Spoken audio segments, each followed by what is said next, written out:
A paz do Senhor, meu querido e amado irmão do nosso devocional Simply Pentecostal. Que alegria poder estar aqui com você mais uma vez para lermos juntos a palavra de Deus.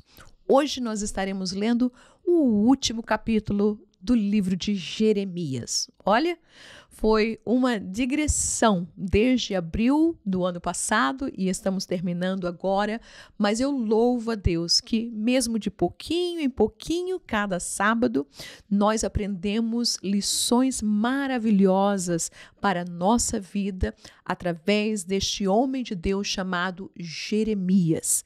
E hoje nós estaremos lendo este último capítulo, que é um resumo de toda a história que levou o povo de Israel ou de Judá para o cativeiro da Babilônia. Ou seja, isso reflete, não é, o ano 587 a.C., antes do Nabucodonosor entrar pela última vez e levar o restante das pessoas e destruir a casa de Deus, destruir a cidade, destruir os muros, destruir as casas, queimá-las a fogo. E nós vamos ver a beleza de tudo aquilo que Jeremias ele relata neste último capítulo, neste resumo do que acontece, não é? Em Jerusalém, através da mão de Nabucodonosor, contra o povo de Deus, contra o reino de Judá, o reino do sul, que foi levado juntamente com Zedequias para o cativeiro. Portanto, capítulo 52 diz assim a palavra do Senhor. Era Zedequias da idade de 21 anos quando começou a reinar, e reinou 11 anos em Jerusalém, e o nome da sua mãe era Amutal, filha de Jeremias, de Líbna. Lembre-se que esse Jeremias não é o profeta Jeremias, amém? Porque ele não era casado, mas nós vamos ver que este homem chamado Zedequias, não é? Também filho do rei Josias, ele vai para o cativeiro da Babilônia aos seus 32 anos de idade. Começou a reinar muito jovem, reinou durante 11 anos, entretanto, nós já vimos em capítulos anteriores, foi um homem que não teve integridade, nem teve posicionamento naquilo que ele queria e deixou que os falsos profetas e os príncipes e os juízes e tantas outras pessoas mais pudessem, não é, liderar no seu lugar e puderam fazer o que eles queriam fazer, e ele era como simplesmente um marionete na mão dessas pessoas. Portanto, versículo 2, e fez o que era mal aos olhos do Senhor, conforme tudo o que fizera seu pai. Então nós vamos ver, não é, os seus irmãos, nós vamos ver que este homem chamado Zedequias, apesar de ser este homem que, como nós falamos, sem integridade, sem posicionamento, entretanto, no seu coração, ele fez e ele decidiu, e o seu coração, a Bíblia diz que era mau, e fez o que era mau aos olhos do Senhor. Por esta razão, por isso, sucedeu que, por causa da ira do Senhor contra Jerusalém e Judá, ele os lançou fora da sua presença, e Zedequias se rebelou contra o rei da Babilônia. Vamos lembrar que a palavra de Jeremias é: levem, deixem-se levar pelo rei da Babilônia, entreguem-se, rendam-se. Entretanto, Zedequias, juntamente com toda a corte, com todas as outras demais pessoas e os falsos profetas, diziam: não, esta não é a palavra de Deus. E por isso, eles sofreram o que sofreram. Versículo 4. E aconteceu no ano 9 do seu reinado, do reinado de Zedequias, no mês 10º, no 10º dia do mês, que veio Nabucodonosor, rei da Babilônia, contra Jerusalém. Ele e todo o seu exército, e se acamparam contra ela, e levantaram contra elas tranqueiras ao redor. Ou seja, cercaram, sitiaram a cidade e levantaram tranqueiras contra a cidade. Assim esteve cercada a cidade até o ano 1º do rei Zedequias, ou seja, quase 2 anos, a cidade de Jerusalém esteve completamente sitiada, rodeada pelos exércitos babilônios. No mês 4º, ao 9 do mês, quando a fome prevalecia na cidade e o povo da terra não tinha pão, e vocês, se quiserem, poderão ler o livro de Lamentações de Jeremias e vocês vão ver exatamente a situação que estava neste período na terra, por causa da fome que prevalecia na cidade. Durante este tempo, foi aberta uma brecha na cidade e todos os homens de guerra fugiram e saíram de noite pelo caminho da porta, entre os 2 muros que estavam junto ao jardim do rei, porque os caldeus estavam contra a cidade ao redor e foram pelo caminho da campina. Ou seja, não somente os homens de guerra fugiram, mas também o rei Zedequias, juntamente com os seus filhos, fugiram por esta brecha que se abriu na cidade. Mas o exército dos caldeus seguiu o rei e alcançaram Zedequias nas campinas de Jericó. E todo o seu exército se espalhou, abandonando-o. E prenderam o rei Zedequias, e o fizeram subir ao rei da Babilônia a Ribla, na terra de Amate, o qual lhe lavrou ali a sentença. Amate, a cidade de Ribla, estava ao norte de Israel, depois da Síria, depois de Damasco. E nós vamos ver que foi ali para onde Zedequias e os seus filhos foram levados e ele recebeu sentença naquele lugar. Versículo 10. E o rei da Babilônia, olha, irmãos, degolou os filhos de Zedequias à sua vista. E também degolou a todos os príncipes de Judá em Ribla.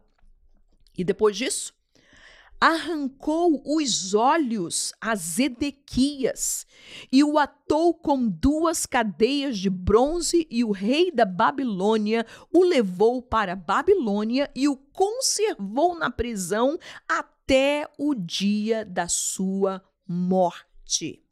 Nós vamos lembrar que Nabucodonosor, ele levou 2 reis de Judá para a Babilônia. Primeiro, Joaquim, que esteve lá, né? Jeconias, que foi junto com os outros artesãos, com os príncipes, com aqueles jovens nobres, como Daniel, Sadraque, Mesaque, não é?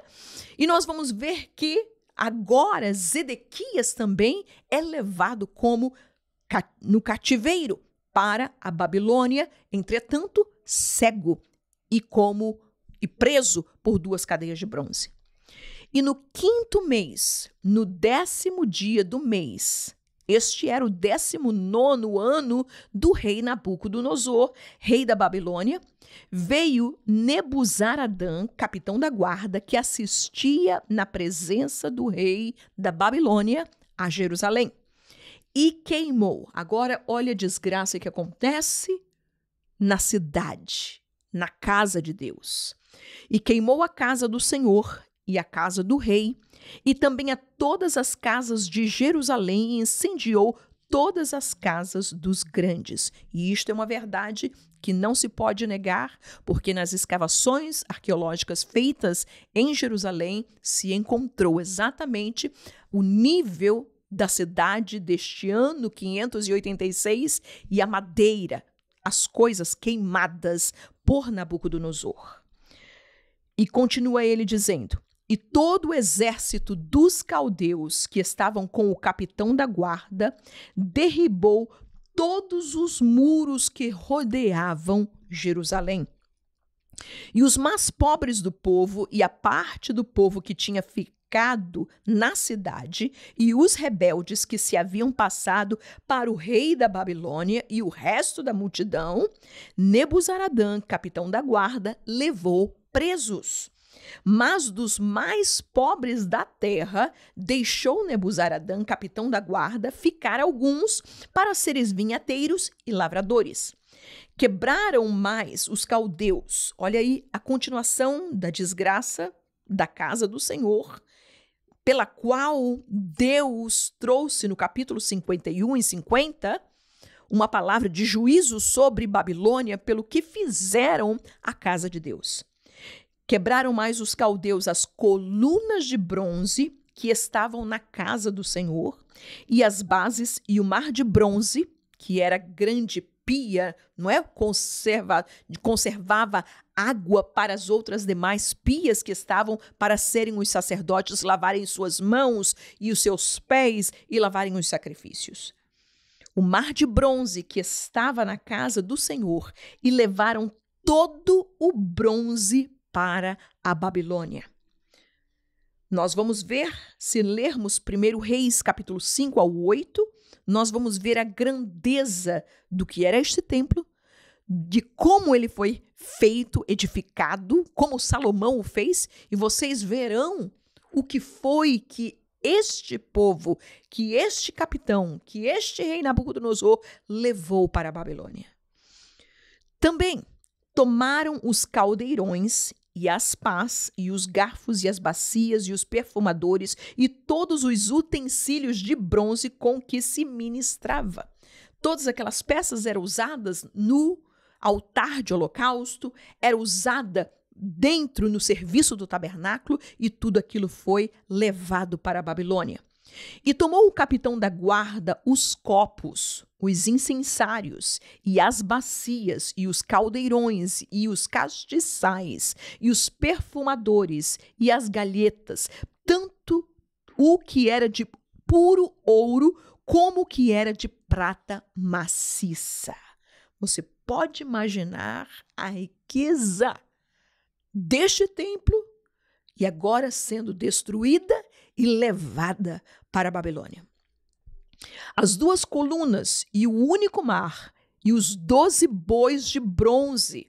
Lembre-se que Salomão, quando ele constrói era como se fosse uma caixa d'água, né? Para conservar a água num reservatório. E ele colocou 12 bois de bronze e este mar, este local, esse recipiente onde era guardada a água e dali era levada para as outras demais pias de cobre que ali estavam no templo. E ele disse, as 2 colunas e o único mar e os 12 bois de bronze que estavam no lugar das bases e que fizeram o rei Salomão para a casa do Senhor, o bronze de todos estes utensílios era sem medida. Quanto às colunas, a altura de uma coluna era de 18 côvados e um fio de 12 côvados a cercava, e era a sua espessura de 4 dedos e era oca. E havia sobre ela um capitel, aquilo que estava em cima da coluna, um capitel de bronze, e a altura do capitel era de 5 côvados, e a rede e as romãs em roda do capitel, e tudo era de bronze, semelhante a esta era a outra coluna com as romãs. E havia 96 romãs em cada banda, as romãs todas eram em cento, em roda da rede. Levou também o capitão da guarda a Seraías, não o príncipe, mas o sumo sacerdote, e a Sofonias, o segundo sacerdote, e aos 3 guardas do umbral da porta. E da cidade levou um eunuco que tinha o seu cargo agente de guerra, e a 7 homens dos que viam a face do rei, que se acharam na cidade, como também o escrivão-mor do exército, que registrava o povo da terra para a guerra, e mais 60 homens do povo da terra que se acharam no meio da cidade. Estas pessoas foram encontradas quando Nebuzaradã entrou em Jerusalém. E o que ele faz? Tomando-os, todas essas pessoas, pois Nebuzaradã e capitão da guarda os trouxe ao rei da Babilônia, aonde? A Ribla. E o rei da Babilônia os feriu e os matou em Ribla, na terra de Amate. Assim Judá foi levado da sua terra para o cativeiro. Este é o povo. Agora, o escritor ele dá a contagem o número das pessoas que foram para o cativeiro. Este é o povo que Nabucodonosor levou cativo no 7º ano, 3.023 judeus. No ano 18º de Nabucodonosor, ele levou cativas de Jerusalém 832 almas. No ano 23º de Nabucodonosor, Nebuzaradã, capitão da guarda, levou cativos, dentre os judeus, 745 almas. Todas as almas foram 4.600. Você pode imaginar que muita gente morreu. Muita gente morreu. Não somente na cidade. Lembre-se que durante 2 anos a cidade esteve sitiada. Muitas pessoas morreram da peste, morreram da fome, morreram de doenças. E depois, quando Nabucodonosor ele entra, muitas mais outras pessoas morreram, e sem contar aquelas que também pelo caminho faleceram. Sucedeu, pois, no ano 37º do cativeiro de Joaquim. Lembra daquele que foi primeiro, junto com aqueles outros demais nobres e príncipes da cidade, com os artesãos? Isso aconteceu no ano 560. A Bíblia diz que neste ano, no ano 560, Joaquim, rei de Judá, no mês do 10º ao 25 do mês, que Evil-Merodach, rei da Babilônia, já não era mais Nabucodonosor, no ano 1º do seu reinado, o que foi que ele fez? Ele levantou a cabeça de Joaquim, rei de Judá, e o tirou da casa da prisão. E falou com ele benignamente, e pôs o seu trono acima dos tronos dos reis que estavam com ele em Babilônia. E lhe mudou as vestes da sua prisão, e Joaquim comeu pão sempre na sua presença todos os dias da sua vida. E quanto ao seu tratamento, foi-lhe sempre dado o tratamento comum do rei da Babilônia, a sua porção cotidiana, até o dia da sua morte, todos os dias da sua vida. Ah, meus queridos e amados irmãos, quando nós chegamos ao fim deste livro e ao ver tantas palavras lindas que o nosso Deus trouxe através da boca deste homem chamado Jeremias, lembrando sempre, e o que é que eu quero terminar este livro para nós como exemplo e como palavra para nós guardarmos em nosso coração. A palavra de Deus se cumpre até o fim. Deus, a Bíblia diz, que não é o homem para que minta. Deus, ele não toma uma decisão hoje e amanhã muda de ideia. Deus, ele não fala uma coisa hoje para enganar ninguém e amanhã ele vai trocar de ideia. O nosso Deus, ele é verdade. Aquilo que ele profere da sua boca, ele cumpre. E da mesma maneira que ele cumpriu com Israel, que ele cumpriu com Judá, todas as palavras que foram proferidas através do profeta Jeremias pela boca do Senhor para ele, para dizer ao povo, se cumpriu à risca cada uma dessas palavras. Por quê? Porque o nosso Deus, a sua palavra, se cumpre até o fim. Que este livro sirva de lição para as nossas vidas, porque nos dias que nós vivemos atualmente, muitas vezes nós podemos olhar para a igreja, para alguns evangélicos, para alguns que se dizem crentes, e quando nós olhamos para esta palavra, e nós vamos ver que muitas vezes a realidade deles não reflete aquilo que Deus, ele pede de nós.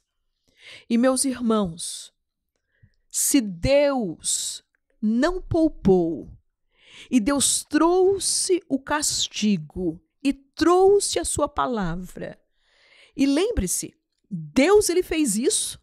Deus ele permitiu que isso acontecesse para poder salvar o seu povo, para poder limpar, para poder tirá-los do lugar aonde eles estavam, lugar este que Deus, vez após vezes, como Jeremias disse, que Deus enviou seus profetas madrugando, falando, trazendo a sua palavra e dizendo: gente, abre o olho, gente, abra o vosso coração, abra os vossos ouvidos, ouçam a palavra do Senhor, ouçam o que Deus está dizendo para nós. Não vamos retrucar, não vamos fechar o nosso coração, não vamos dar, como nós dizemos, ouvidos de mercador, não vamos de maneira nenhuma, mas sejamos submissos à sua palavra, submissos à sua voz, aleluia. Por quê, meus queridos e amados irmãos? Porque aqui está a comprovação. O que nós lemos nestes 52 capítulos de Jeremias é uma realidade. Foi para eles naquela época, é para nós no dia de hoje também. Aleluia! A palavra de Deus, ela se cumprirá até o fim.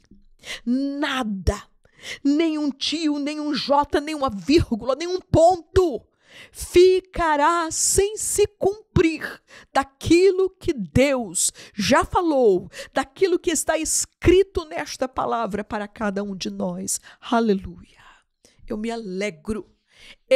alegro, porque nesta palavra nós encontramos o nosso consolo, o nosso alimento, a nossa força, a nossa vitória, o nosso socorro bem presente na hora da angústia.